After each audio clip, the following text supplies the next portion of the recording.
Hello and welcome to Eboracum Baroque's virtual concert, Heroic Handel. We're delighted that you're able to join us virtually this evening from the comfort of your own home for our celebration of 18th century music featuring a variety of compositions by Handel. We've got some operatic arias, some instrumental chamber music, and we'll conclude with a performance of Zadok the Priest for full period instrument orchestra and choir.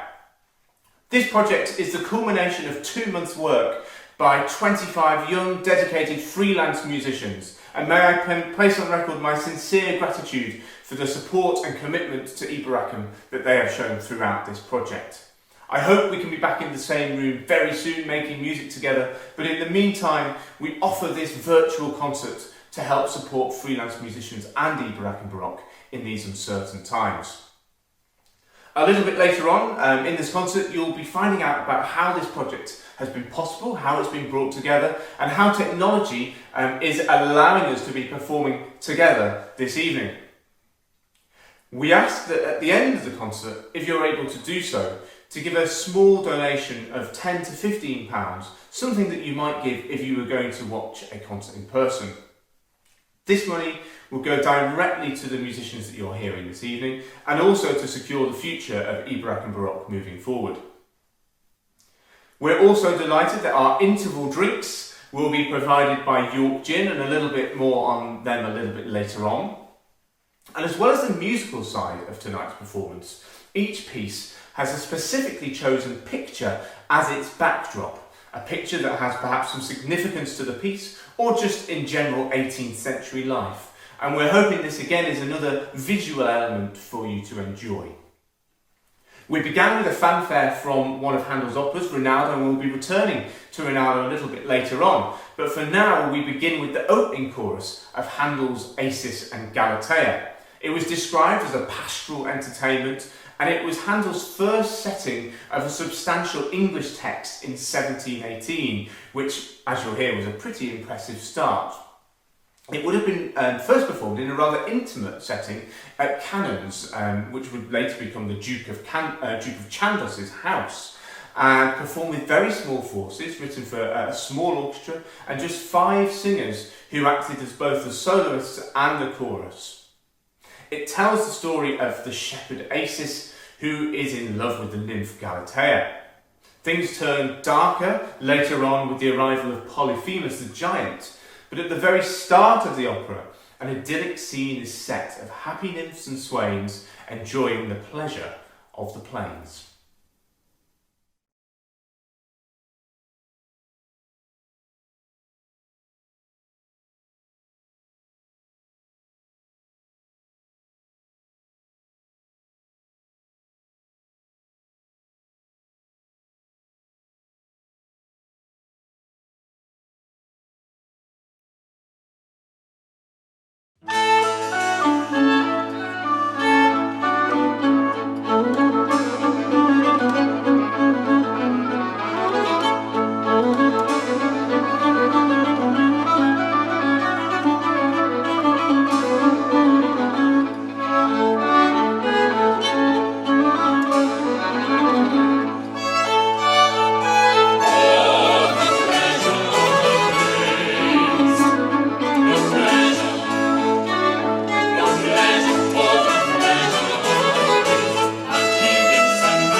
Handel's Rinaldo took London by storm when it was first performed in 1711 to great acclaim. It was the first original Italian opera to be performed on the London stage, and the taste in London was definitely for the authentic Italian experience, as gentlemen returned home from the grand tour and sought pleasures similar to those that they had experienced on the continent. Rinaldo caused a sensation with its spectacular stage effects, costume, and of course its dramatic music. One of the impressive stage effects was to release hundreds of sparrows to add their own musical accompaniment during the opera, and a review at the time had this to say: "There have been so many flights let loose in this opera that it is feared the house will never get rid of them, and that in other plays they may make their entrance in very wrong and improper scenes, besides the inconveniences which the heads of the audience may sometimes suffer from them."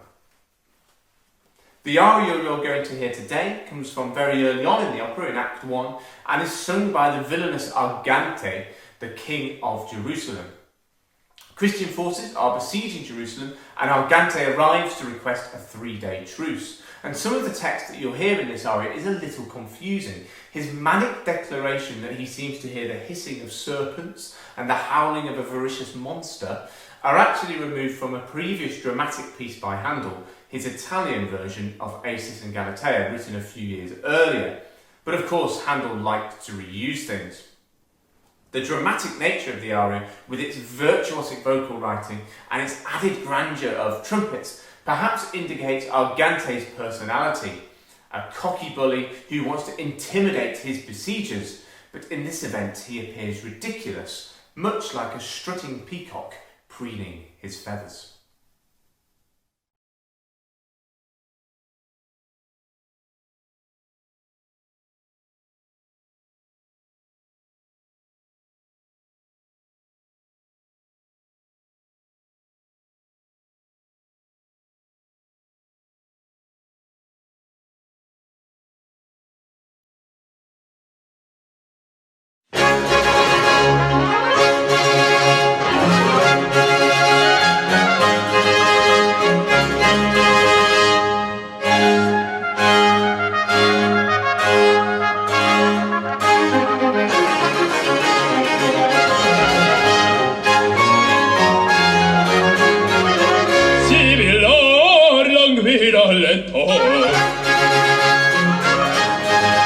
Sibilar languir Allegro per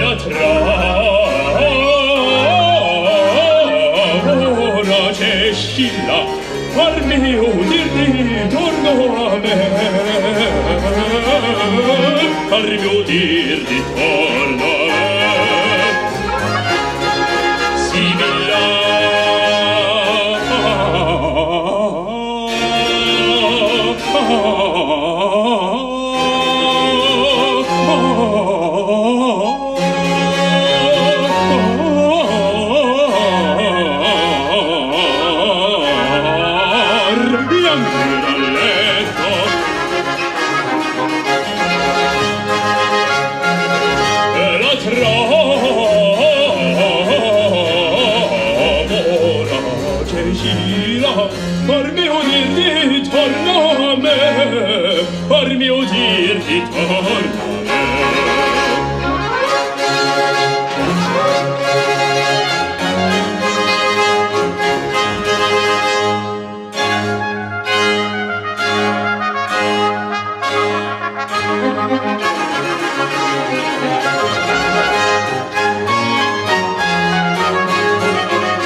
serve in petto e ancor languirava villa di timor che non mi die di timor che non mi die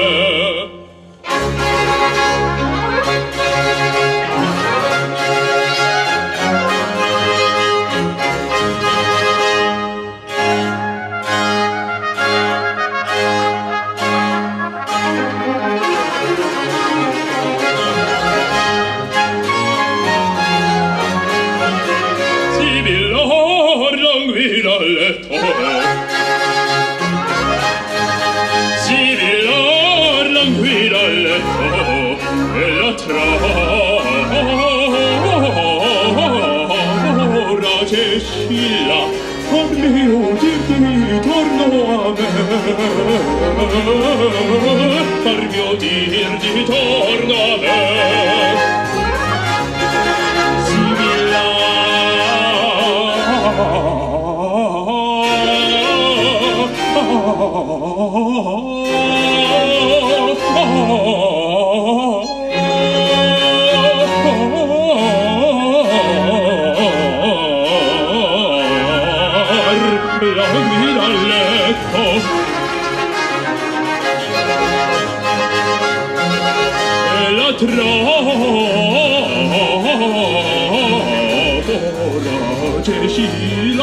Per mio dirti torno a me, per mio dirti torno a me.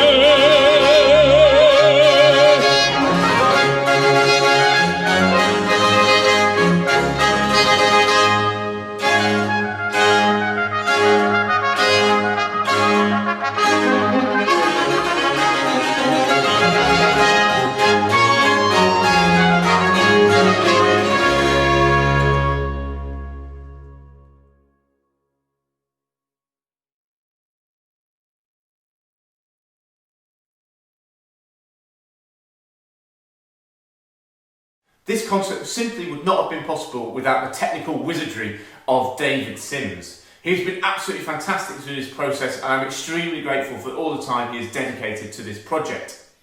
Bringing together so many musicians remotely is certainly a new experience for us all, and David is now going to give us a brief insight into how it has been possible. Hi, I'm David Sims, and as Chris says, I've been in charge of producing the audio and video for tonight's concert. Initially, the process for putting this concert together started with a musical discussion with Chris, as we discussed metronome markings, tempo changes, preferred interpretations of each piece. From here, I was able to build a series of click tracks, which do pretty much what they say on the tin. It's just a metronome that goes along, and it follows the music throughout for all those changes. From here, initially the harpsichord and cello was laid down, followed by all the other instruments. This then created a backing track, a full version of each piece that could now be sent out to the singers.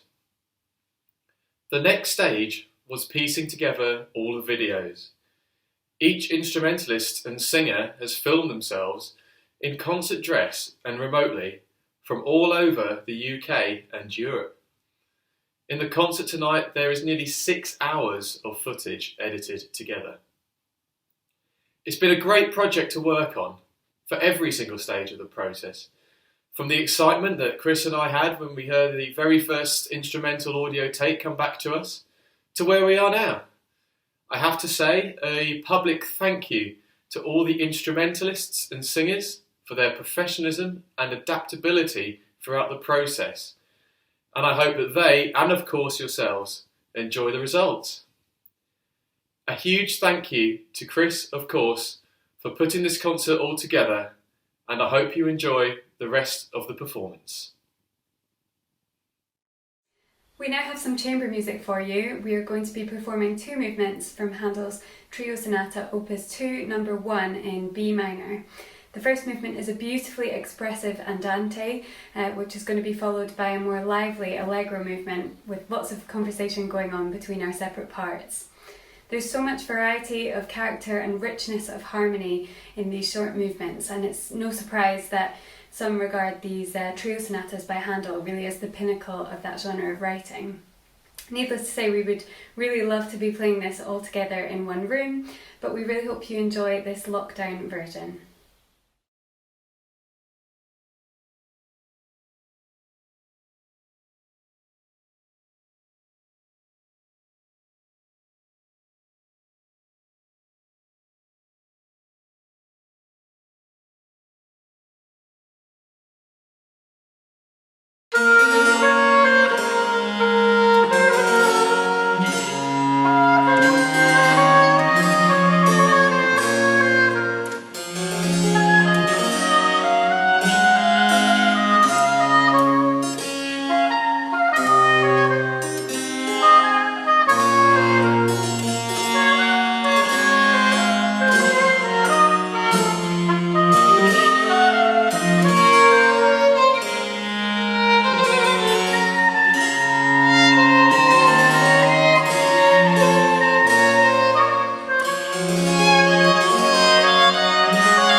So now we arrive at our interval, and we're delighted to be joined by York Gin, who will be providing some virtual gin tasting for you to enjoy during a short pause from Handel's music. The gin craze hit London in the first half of the 18th century, so this is an apt drink for our concert. We hope you've got your gin, or any drink for that matter, to enjoy in the interval, and please do send your interval pictures, and indeed any pictures of you enjoying our concert to us. We'd love to see our audience. It's such a pleasure to be working with York Gin again. They've provided their fantastic gin when we've collaborated with them in concerts that we've given in the majestic York Mansion House, and we very much hope we can return there soon. For now though, in virtual form, over to Joe and Susanna. Hello, good evening. My name is Susanna and this is my colleague Joe. Hi Joe.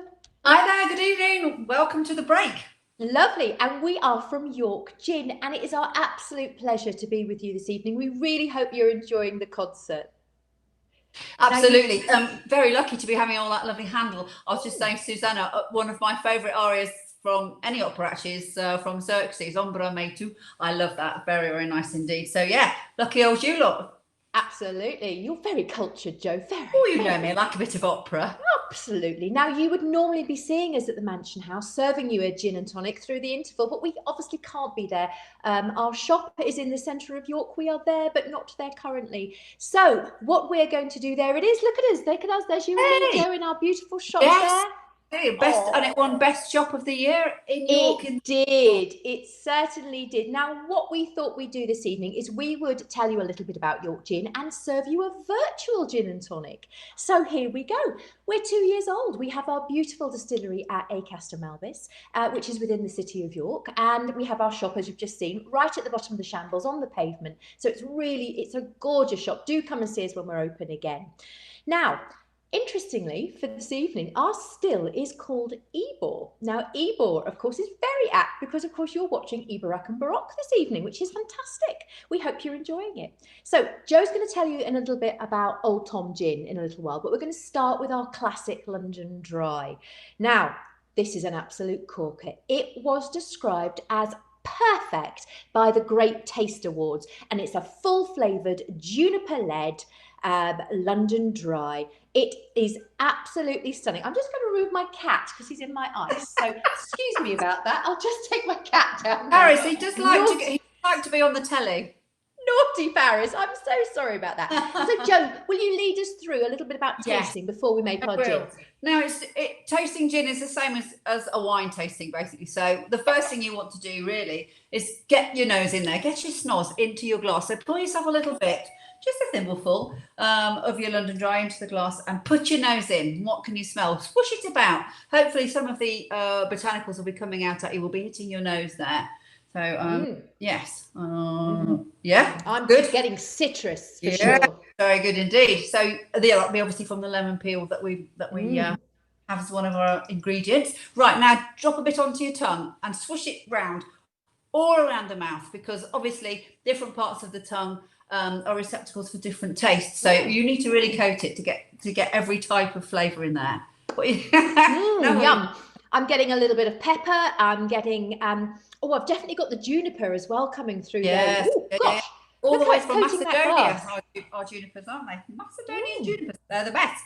Rightio, now we're going to do the same as if you were at a whiskey tasting and you were going to drop the dew of the rose onto your whiskey. Drop a little ice cube in there. Now the ice will start to release some of the oils and more of the flavours in the gin and start releasing more complex flavour in there. Hopefully some different botanicals coming out. Now what are you getting now, Susan? Oh, wow. I'm getting a tiny hint of sweetness actually in there. Yeah? I wonder if that's maybe the cinnamon perhaps? Or... I think it is. It's got that, gosh. And the longer you leave it, the more taste you get in different parts of your tongue. And how funny that just adding that ice cube can make so much difference if you're concentrating, if you're really tasting there. Okay, now we're going to make the world's most simple cocktail. It's, of course, a gin and tonic. What could be more simple than that? I think I need some more ice. Pop some ice in there. Okay, I'm going to put a healthy glug, since I've already got a little bit in there. So probably a double measure in there for me. That'll do. Right. Now we use Fever Tree, refreshingly light tonic. There are obviously lots of brands available. We like this one because it doesn't mask any of the flavours of the gin. We want our gin because it's so, oh gosh, it's so beautiful that we don't really want anything overpowering. So we just it's great quality. I mean, in fact, we do say that about all of our gins. You could actually drink any of them neat. Absolutely. No problem there. Absolutely. Now I've put a good measure of tonic in there. Now these glasses that I'm using, these York gin balloons, they actually hold over a pint, believe it or not. I'll just have a pint of gin and tonic, please. Exactly. Don't be fooled by the fact I'm not filling it all the way to the top. I've got some ice in there. Now, people always ask us, what should we put in our gin? What should we garnish it with? Now, for me, you should always garnish it with something that complements your gin, perhaps something that's already in the botanicals. So I'm going to pop in a few juniper berries, actually. There we go, a little bit of that. And because I like the citrus kick to it, I'm also going to put in a big wedge of lemon. Yummy. Good, and that is as simple as it comes. Yeah, absolutely simple. But as you said, complement what you're already picking up. Perhaps you might like peppercorns on there, or even juniper berries, or cardamom, cinnamon, anything really. And a London Dry will take anything, won't it? Exactly, absolutely, exactly. So tell us about Old Tom, Joe.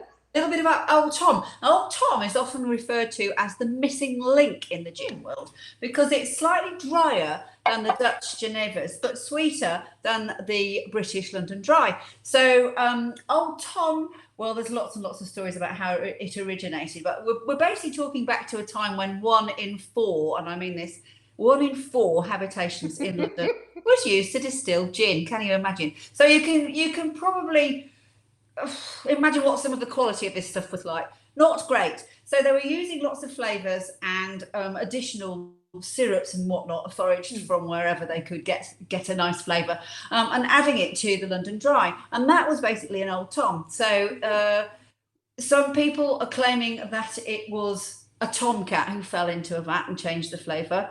I hope not. Not sure about that, no. Some people claim it was created by Captain Dudley Bradstreet, who was the inventor of the world's very first vending machine, the Puss and Mew. So you'd pop a penny in the cat's mouth, and out would pour a penny's worth of gin from the cat's paw in the spout. Then that's our one we've got in York Gin Shop there on the left.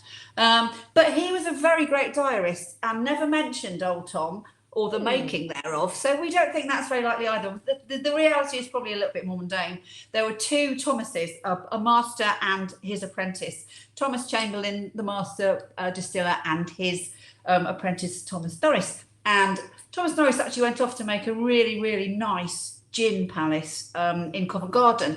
And he started to make this gorgeous Old Tom that became synonymous with quality. Actually, people really liked it, and you were going to get an Old Tom from this guy. It was going to be good, but we think it was just named after his master, so the Young Tom and Old Tom, and he was paying homage to his boss. So yes, Old Tom, very nice. Cool. I was going to say actually quality. The quality wasn't perhaps that great in Victorian London, but ours is, because it's made for a Michelin-starred chef, isn't it, Susanna? It is indeed. We are so lucky. So you may have heard of Andrew Pern from the Star Group. Star at Harem is the flagship restaurant. There's a number in York as well. Mr. Pease, for example, the Star in the City. Now he in his market garden up at the Star at Harem, he produces everything that goes into the solution within this Old Tom. And if you can see, if I hold it to the camera, you might be able to just pick up. It's got a slightly greeny yellow hue to it. Now in there, you've got some white rose, you've got some bronze fennel, you've got some star anise, some pink peppercorns. Oh, what have I forgotten? Angelica, that's what I've forgotten. And that solution gets added to the end. So it starts life as a London Dry, and then that solution gets added to it. And what it does to the gin is it gives it a beautiful, mellow, rounded flavour.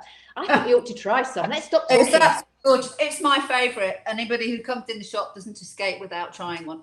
So yes, that's my favourite there. Are we going to make the cocktail now, or are we up to other things first? Oh, I was just giving it a smell first, just seeing what I can pick up. Oh my goodness, yes, definitely. I think I'm getting the bronze fennel, I think, coming through there. It's just so mellow. I mean, I absolutely love it. Beautiful. It's nice on its own. I like it as a digestif after my dinner. So what are we making, Joe? I'm going to make a ginger tom. Very, very simple. I'm going to use a nice double shot of our Old Tom. So we'll. I'm going to put it into a Collins glass, a nice long one with plenty of ice in the bottom. I like my drinks really cold, but here we go. So a nice double shot of our ginger. Oh, sorry, no, of our old Tom, not our ginger Tom. I'm babbling about. And I'm going to use some Fever Tree ginger ale. Look, I've even got this especially for the concert. Look, a nice classic. Opener. How about that? That's pretty cool. You're amazing. And I'm going to top that up, obviously. People like different amounts. I mean, I know that Emma, who's one of our directors, isn't keen on dilating it too much, but I like a long drink, so I'm going to put quite a bit in. And I squeezed the fresh I squeezed the fresh lime, not a lemon. So that's going into. Very simple, very, very refreshing, especially in the summertime. And I've got a little bit of. I think I'll give that a little bit of lime garnish there. So, going to give it a try. Cheers. Cheers. Num, num, num, num. Oh gosh, that's good. The ginger's fantastic with it. Absolutely yummy, isn't it? Well, so, I like that. Oh, well, guys. Well, I hope you've enjoyed it. I hope you enjoyed it. I hope you've had a chance to taste some of the gin, and if not, get yourselves online and try and go and order some. Exactly. All that's left for us to say is enjoy the rest of the concert. We've got a little discount code for you. Of course, quite fittingly, it is Baroque, and that will get you a discount, free shipping worth up to £6.40 on that, which is excellent. So enjoy the rest of the performance. Do go online and have a look at us. And obviously, when we all get back to normal, please come and visit us in the shop. We'd love to see you. Enjoy. Good night. Good night. Thank you.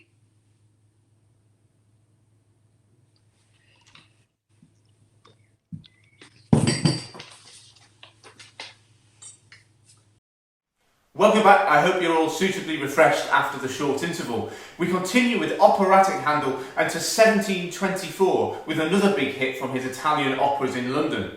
Just a year before, in 1723, Handel had moved to Brook Street, his new home in the fashionable district of Mayfair in London.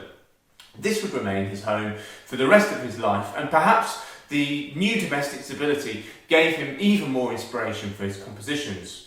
Giulio Cesare, Tamerlano and Rodelinda were the three expansive Italian operas that would follow over the next 3 years. And soprano Lotte Bowden will tell you a little more about the aria that she'll be singing from Giulio Cesare this evening. At this point in the opera, Cleopatra has decided to seduce the Roman general Caesar in order to gain his allegiance against her tyrannical brother Ptolemy. She has told him that her name is Lydia and that she's a servant, so as not to rouse political suspicion too early in the game. She praises his eyes, calling them arrows of love, and asks him to take pity on her love-stricken heart.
The next piece comes from Handel's set of 6 sonatas for the recorder, which are really jewels of this instrument's Baroque repertoire.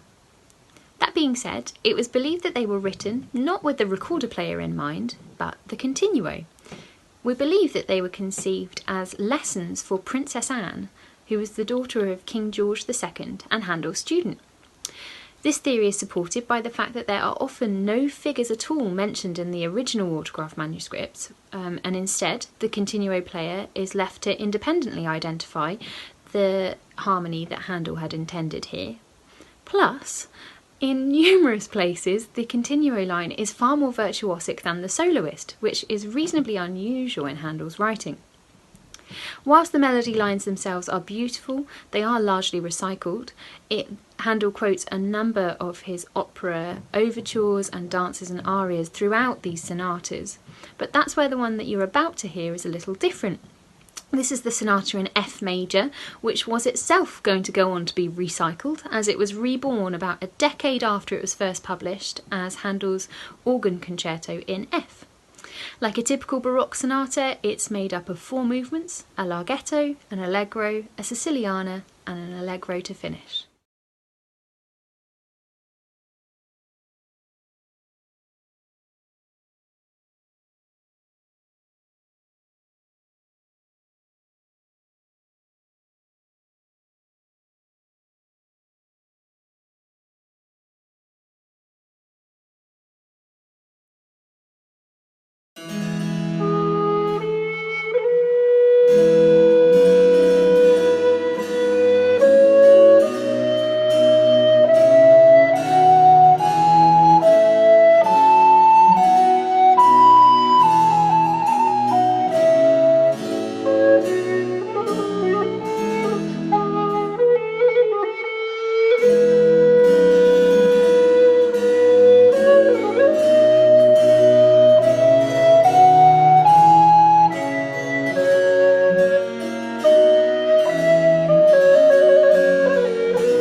As I mentioned at the start of this concert, we would be incredibly grateful if you were able to give a small donation of £10 to £15 at the end of the performance.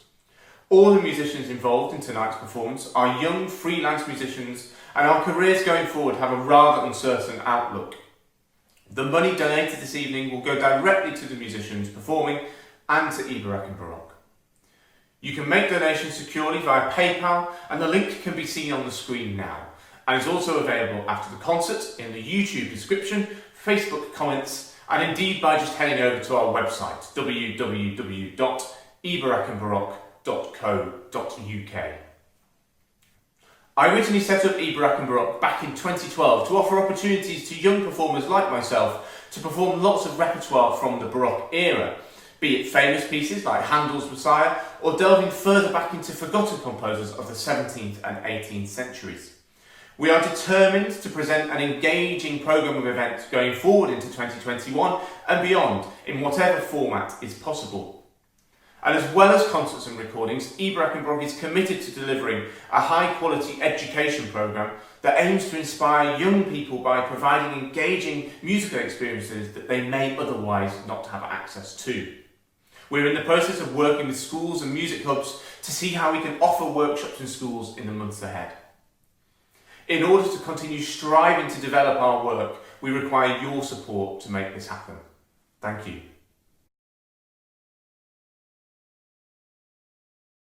And so now to our grand conclusion with a performance of the Coronation Anthem, Zadok the Priest.